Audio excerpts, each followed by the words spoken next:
ውድቀት ማብቂያ ሳይሆን መጀመሪያ ነው። ታዋቂው የፈጠራ ሰው ጄምስ ዳይሰን አዲስ አይነት የቫኪዩም ክሊነር ለመስራት በወሰነ ጊዜ የገጠመው ፈተና እጅግ አድካሚና ተስፋ አስቆራጭ ነበር። የመጀመሪያውን ሞዴል ሲሰራ አልሳካለትም ብሎት ሁለተኛውን፣ አምስተኛውን አልፎም ተርፎ 100ኛውን ሙከራ ሲያደርግ ውጤቱ ያው ውድቀት ነበር። ለአምስት ተከታታይ ዓመታት ሙሉ ቤተሰቡ በከባድ የኢኮኖሚ ድህነት ውስጥ እየማቀቀ ባለበት ወቅት እሱ ግን በጋራዥ ውስጥ ሙከራውን ከማድረግ ላፍታም አልቆመም። ዳይሰን ስኬትን የተቀናጀው በ5127ኛው ሙከራው ላይ መሆኑን ስንረዳ ከዚህ ቀደም 5126 ጊዜ ሳይሳካለት ቀርቶ እንደነበር እናስተውላለን። ዳይሰን ራሱ እንደሚናገረው በእያንዳንዱ ውድቀት ውስጥ አዳዲስ መፍትሄዎችን ያገኝ እንደነበር ነው። ዛሬ ዳይሰን በቢሊዮን የሚቆጠር ሀብት ያለው ግዙፍ ተቋም ወይም ካምፓኒ ባለቤት ለመሆን በቅቷል።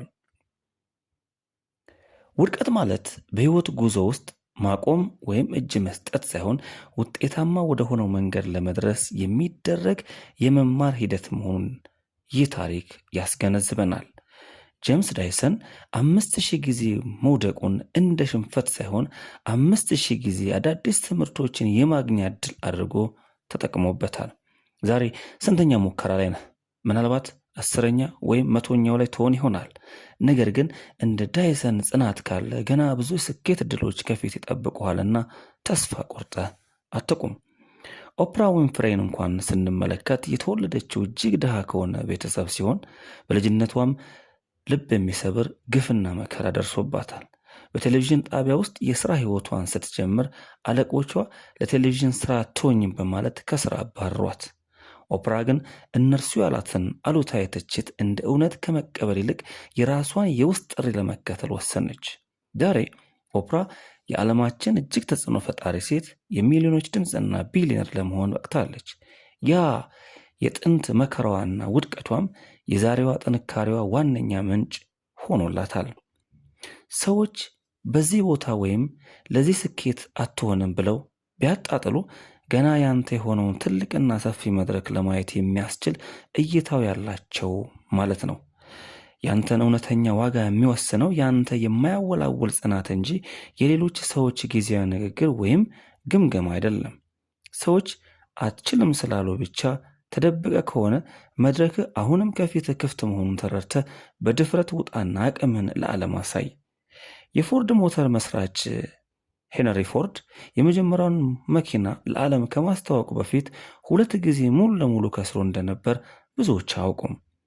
5 ጊዜ ያህል ስራውን ከመነሻው ለመጀመር የተገደደ ሲሆን በወቅቱ የነበሩ ሰዎች መኪና የሚባል ነገር አንገዛም፣ ፈረስ እያለልን ለምን በብረት እንቸገራለን እያሉ ይስቁበትና ያሾፉበት ነበር። ፎርድ ግን ውድቀትን በአዲስና በብልህ መንገድ እንደገና ለመጀመር የሚሰጥ ታላቅ ዕድል መሆኑን በጽኑ ያምን ነበር። በመጨረሻ መኪናን ለተራው ሕዝብ ተደራሽ ለማድረግ የዓለምን የትራንስፖርት ታሪክና የሰው ልጅን እንቅስቃሴ ለዘላለም ለመለወጥ በቃ።